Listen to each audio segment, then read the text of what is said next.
Merci de nous rejoindre sur Canal Congo Télévision pour vous informer. Mesdames, Messieurs, bienvenue à cette grande édition du journal. Godempoy Kadima, président de l'Assemblée provinciale de la ville-province de Kinshasa, est déchu de ses fonctions au cours de la plénière de ce vendredi 7 juillet 2023 au siège de la dite institution. 31 députés provinciaux ont voté pour sa déchéance sur 41 présents dans la salle.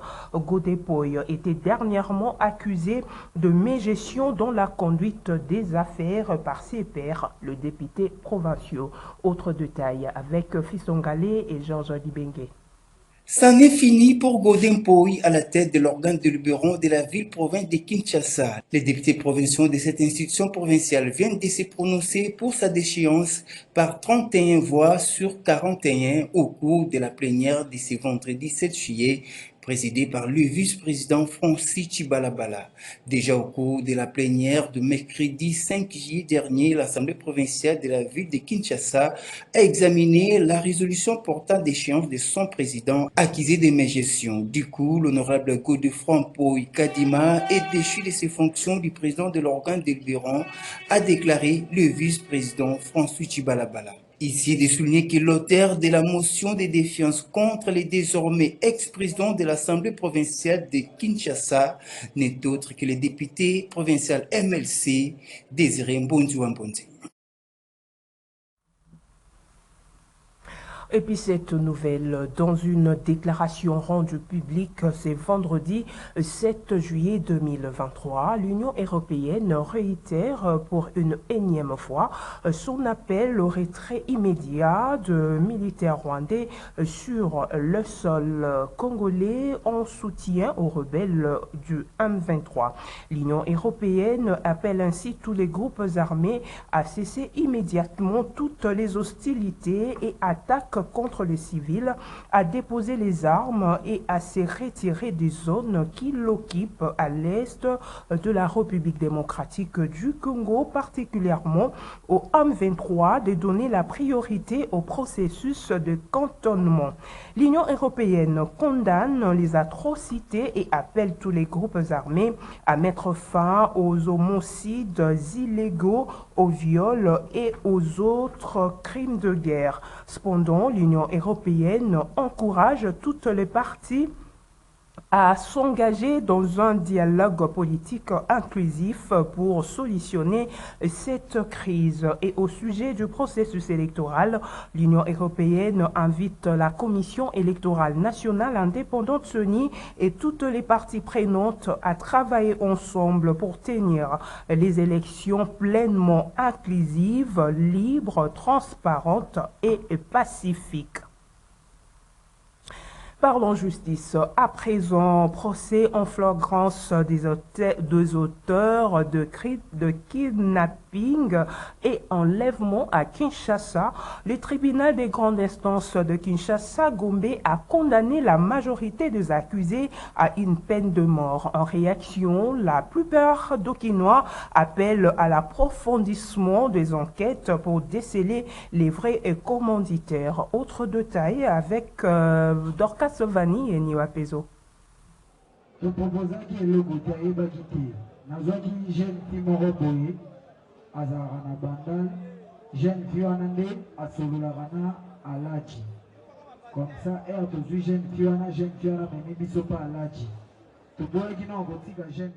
Pour la plupart des Kinois ayant suivi de près le procès en flagrance des auteurs de kidnapping à Kinshasa, de peines infligées à ces criminels ne suffisent pas pour arrêter l'hémorragie.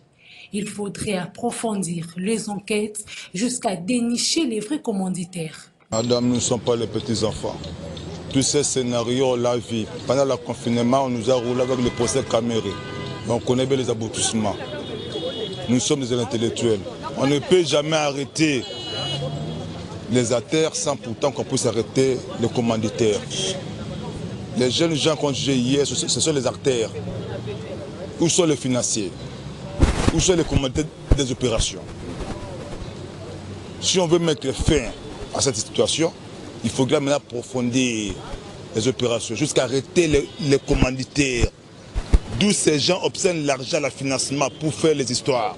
Ce sont les jeunes gens. Ils ont pointé les jeunes gens pour faire le scénario. On juge aussi quelqu'un par rapport, quand on regarde quelqu'un, même l'humeur de la personne aussi compte.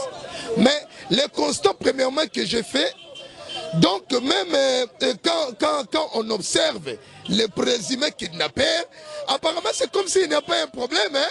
Tout à rien, mais les dossiers en question, on parle des organes humains qu'on a vendus, c'est-à-dire on a tué des gens, mais en regardant les présumés kidnappeurs, c'est comme si rien n'était, on voit c'est comme si c'est un dossier spectaculaire. Le regret maintenant c'est quoi, hein? La crainte de la population. La justice a condamné. Mais est-ce que les gens là qu'on a condamnés vont consommer leur peine à prison? C'est ça aussi le problème. Parce que aujourd'hui, c'est comme si ça devient une habitude. Quand on condamne quelqu'un, même les Koulouna, il peut te causer du tort et on les condamne. Demain, on les condamne par exemple dans une audience foraine, audience publique, à 2 ans de prison et ils partent et après même 2 mois, 3 mois, on voit la personne revenir à la cité en forme, tout en fêtant même, en expliquant que Bolobaki trop. Notez que le tribunal de grande instance de Kinshasa-Gombe a condamné la majorité des accusés à une peine de mort pour association de malfaiteurs, vol à main armée et meurtre. Le tribunal les oblige également à payer les amendes au titre de dommages et intérêts afin de réparer les préjudices causés à l'endroit de plusieurs victimes. Pour ce qui est de l'infraction de meurtre par exemple, la justice condamne le criminel à payer 20 000 $ américains. Et la peine légère dans cette condamnation est celle de 2 ans de prison avec sursis, prononcée contre la demoiselle Reda, car n'ayant pas trouvé de grands indices de culpabilité sur elle. Toujours phénomène kidnapping à Kinshasa après les aveux des auteurs de ces enlèvements. En tout cas, le chauffeur taxi communément appelé Ketch disent perdre la clientèle face à la peur qui a gagné plusieurs personnes. Christian Capepula les a approchés. Ils disent être eux aussi en insécurité. Suivez. Plusieurs chauffeurs taxis, particulièrement ceux avec des véhicules communément appelés Ketch, ne font plus de bonnes affaires ces derniers jours. Pour cause, la situation des enlèvements est devenue monnaie courante dans la capitale avec les révélations faites lors du procès en flagrance de ces criminels. Il est devenu difficile pour ces conducteurs taxis de rassembler la somme habituelle de versement, étant donné que les clients s'abstiennent de prendre leur taxi par peur d'être tombés dans les sales draps de ces ravisseurs et tueurs silencieux sans âme. Une situation qui perturbe le bon déroulement du travail de conducteurs taxis qui pourtant ne sont pas associés à ces criminels. Des conducteurs taxis qui disent eux aussi être en insécurité face à ces criminels qui ravissent leurs véhicules. Il faut l'État à sécuriser Batu na biloko na bango. Na sens nini biso to bimi musana biso za taxi ya komema Batu. Eza na bato bazo profiter ba mikomispe ba taximen mais ba yepona osala taxi te mais pona ko enlever Batu. Mais il faut l'État aluka ba méthode nini ya ko sécuriser Batu, ko sécuriser pena biso pe ba taximen ndenge po musana biso nde bebi na minute comme po mema mutu boye na ba poko po mema Batu boye za mo ata na minute otala ndenge to teleme belé bo Batu bazate Batu bazoninga suko mata na ba taxi te kota molokuta boko bana ville awa ti balimete wana moyo so Batu bazate comme on a kilia ko ya po akota na mutu ka boye il faut la vérifier na coffre abano tala so amoni yo chauffeur oza chauffeur mo boye donc aux propriétés aux façon mon aboy kokota la monnaie tout ça peut criminel donc moussa les comme biso passi. Une ambiance inhabituelle s'observe ces derniers jours dans les arrêts des bus et taxis. L'on aperçoit des files de taxis IST communément appelés Ketch vides malgré la masse de la clientèle à la recherche d'un moyen de déplacement. L'autorité compétente est interpellée afin de rétablir la confiance entre chauffeurs et clients. Parlons processus électoral à présent en République démocratique du Congo avec la consultation du président de la Commission électorale nationale indépendante Soni, Denis Kadima Kazadi, avec l'opposition aussi l'invitation lancée à Joseph Kabila. À ce sujet, Jacques Indala, cadre d'ensemble pour la République, et qui appelle à la tenue des élections dans le délai et d'indiquer que Kabila est hors jeu pour l'intégrer. Il reprendra plutôt le processus qui les récuse. Un propos recueilli par Junior Bolafa. Non, mais la question se pose au niveau du fait que Kadima adresse une invitation à Joseph Kabila en quelle qualité, sous quelle casquette? C'est la grande question qu'il faut poser. Parce que tout le monde sait qu'aujourd'hui Kabila et sa femme politique, il est en marge.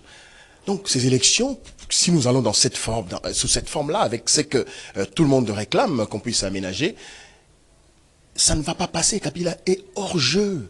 Pour que Kabila puisse intégrer le système ou le processus, il faut reprendre les enrôlements. Alors, on pose la question, en quelle qualité on l'a invité? Comme président d'une famille politique, le PPRD-FCC, ou comme ancien président qui nous a organisé 3 cycles électoraux chaotiques? C'est la grande question. On l'invite comme expert, comme un conseiller, il va venir dire quoi? Mais si on l'invite comme président d'une famille politique, c'est que là, franchement, il y a anguille sur roche. Donc, on est en train peut-être de préparer une série de négociations pour dire, bon, d'accord, Kabila, revenez, s'il vous plaît. Non, non, nous, on veut aller aux élections le 20 décembre de cette année. Et nous sommes prêts. Évidemment, il y a des préalables qu'il faudra, n'est-ce pas, auxquels il faudra répondre. Mais les élections doivent avoir lieu dans les délais constitutionnels. Évidemment, l'opposition est multiple. L'opposition est complexe. Donc, il y en a qui pensent qu'il faut aller aux élections, il y en a qui pensent qu'ils n'iront pas, même s'ils se font enrôler. Je salue encore une fois la position du président Martin Fayulu qui disait, bon, il ne boycotte pas, mais si les préalables sont remplis, il va aller. Kabila est hors jeu avec sa famille politique, à condition qu'on cherche un mécanisme, comment les enrôler, comment enrôler les membres de son parti politique d'ici peut-être une période de 1 ou 3 mois, si c'est possible. En ce moment-là, la loi sur le siège devra être encore une fois aménagée. Donc il y a tout un tas de problèmes. Parlons environnement à présent. Clôture ce vendredi 7 juillet 2023 de la table ronde nationale sur la gouvernance forestière et les industries extractives de ressources naturelles en lien avec la politique zéro déforestation en République démocratique du Congo organisée depuis le 5 juillet 2023 à Sultani Hotel à Gombe. Suivez. Ouvert le 5 juillet 2023, la table ronde nationale sur la gouvernance forestière et les industries extractives des ressources naturelles en lien avec la politique zéro déforestation en RDC s'est clôturée ce 7 juillet 2023. La dernière journée a été marquée par des exposés des experts répartis en 2 panels autour des concepts zéro déforestation chez les industries extractives et la présentation de la matrice du risque de processus de production des entreprises extractives qui affecte le plus les forêts. Pasteur Mathieu Yelabokieto a été le facilitateur de la conférence. Et la déforestation constitue un facteur qui détériore, qui change, qui dénature la création. Par rapport à ça, il s'ensuit de cette dénaturation de la création plusieurs autres facteurs, notamment l'accroissement des facteurs de changement climatique, mais aussi les changements de mode de vie des communautés qui sont tributaires, qui dépendent étroitement de la forêt. Donc c'est pourquoi les confessions religieuses pensent qu'il faut maintenir la forêt et maintenir l'équilibre que Dieu a établi entre les différentes créatures, notamment les hommes et les autres créatures qui sont dans la planète. La RDC, c'est un pays forestier, mais la déforestation prend de l'ampleur et on classe la RDC derrière le Brésil en termes de déforestation. Là, c'est un enjeu. Est-ce qu'il faut continuer à ces rythmes-là où la déforestation commence à prendre de l'ampleur, même si les taux, à un certain niveau, quand on considère par exemple l'exploitation forestière, on considère qu'il y a un faible taux de déforestation, mais quand on regarde de manière combinée, tous les facteurs de déforestation concourent à une augmentation de ces déforestations au niveau du pays. 6 assises s'y sont tenues à Sultani Hotel dans la commune de la Gombe. Clôture ce vendredi 7 juillet 2023 à Kinshasa de la 31e réunion de la Commission régionale africaine de certification pour l'éradication de la poliomyélite appuyée par l'OMS. C'était en présence de représentants de 6 pays africains venus participer à ces assises avec en tête de la délégation Rose Leke, présidente de cette commission. C'est les Dr Yumaka Ramazani, secrétaire général de la santé publique, hygiène et prévention, qui a clôturé la dite cérémonie. Nancy Ileka et Nuapezo. Ouvert le mardi 4 juillet 2023, c'est ce vendredi 7 juillet que s'est clôturée la 31e réunion de la Commission sous-régionale africaine de certification pour l'éradication de la poliomyélite organisée à Kinshasa avec l'appui de l'OMS. À l'issue de cette rencontre, les participants ont formulé un certain nombre de recommandations. Le soutien aux efforts d'amélioration de la qualité des AVS, en particulier pour la microplanification pré-campagne, la mobilisation sociale et le suivi et la supervision intra-campagne est accrue. Et c'est la chargée de la santé et de la reproduction à l'OMS, Dr Brigitte Kini, qui s'est exprimée au nom du représentant en RDC de cette organisation internationale. Ce forum a été un excellent cadre de revue de progrès accomplis dans les 6 pays invités, de partage d'expériences et d'orientation des pays sur les défis résiduels pour stopper les flambées des CVDPV2 en cours dans notre région d'ici le 30 décembre 2023. Cela est indispensable pour maintenir notre statut de région libre de poliovirus sauvage, acquis en août 2020 au prix de décennies d'efforts et de sacrifices. Quant au mot de clôture de ces assises, il a été prononcé par Dr Yuma Ramazani, secrétaire général du ministère de la Santé publique. Une opportunité pour moi de solliciter une fois de plus des comités nationaux comme organes indépendants les appuis en termes de conseils afin de permettre aux équipes techniques d'améliorer la qualité des interventions en faveur de l'éradication de la poliomyélite. Je suis donc convaincu que la qualité des documentations et des rapports présentés et des discussions assorties lors de ces sessions restreintes avec chacun des pays permettront de renforcer les efforts en cours pour améliorer davantage la qualité de la vaccination des routines, de la surveillance, des activités supplémentaires de vaccination, y compris, comme on l'a dit, dans les zones d'accès difficiles et des zones d'insécurité. Il faut dire que les professionnels de la santé africains ayant pris part à cette réunion se sont dit déterminés à bouter la poliomyélite hors du continent africain. Et puis c'est SOS des habitants de Massina et Kimbanteke qui appellent à la poursuite des travaux d'érection d'une passerelle devant faciliter la traversée du boulevard Lumumba. Débuté il y a quelques années, ces travaux semblent être abandonnés. C'est un constat de Christian Capepula. Ancien lieu devenu dépotoir d'immondices, à quelques mètres de la maison communale de Kimbanteke, devait être érigée une passerelle pour faciliter la traversée du boulevard Lumumba, aussi relier les communes de Kimbanteke et Massina. Visiblement, le projet s'est arrêté à mi-chemin, cela fait plusieurs années. Et c'est un grand truc qui est resté là. Le pièce constructif de la passerelle éparpillée. Le barre de fer sont restés en l'air. La population s'en plaint. Bon, et là, on ça la rabisso passe vraiment. Il y a les bossos, n'avez pas raté ce qui tchangu. Bah, mon rango full ou tonini. Pour ce qu'on remarque, les unes ça va limiter. limité baza na pona bango na première riz, baza na pona 13e, baza pe na pona 7e riz. Baza bien organisé na kolo babalandeli misala na bango kitoko tina suke sili.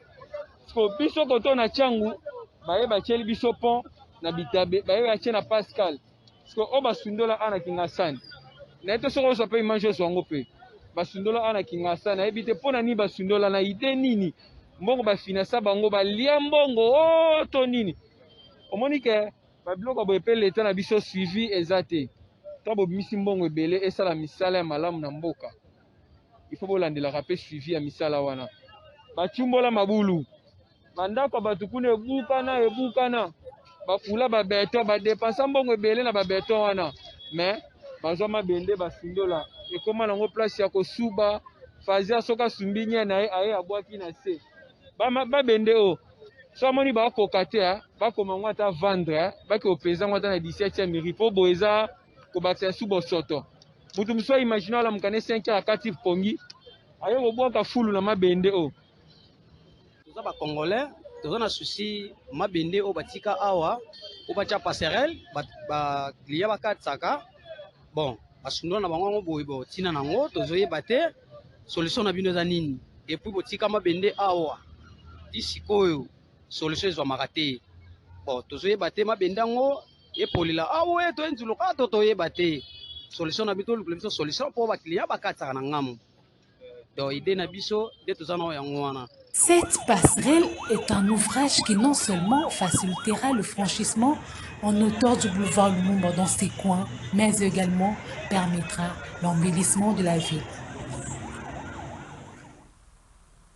Parlons sport. Avant de nous séparer, le 9e jeu de la francophonie, les comédiens congolais s'approprient le rendez-vous et s'engagent à mobiliser la population.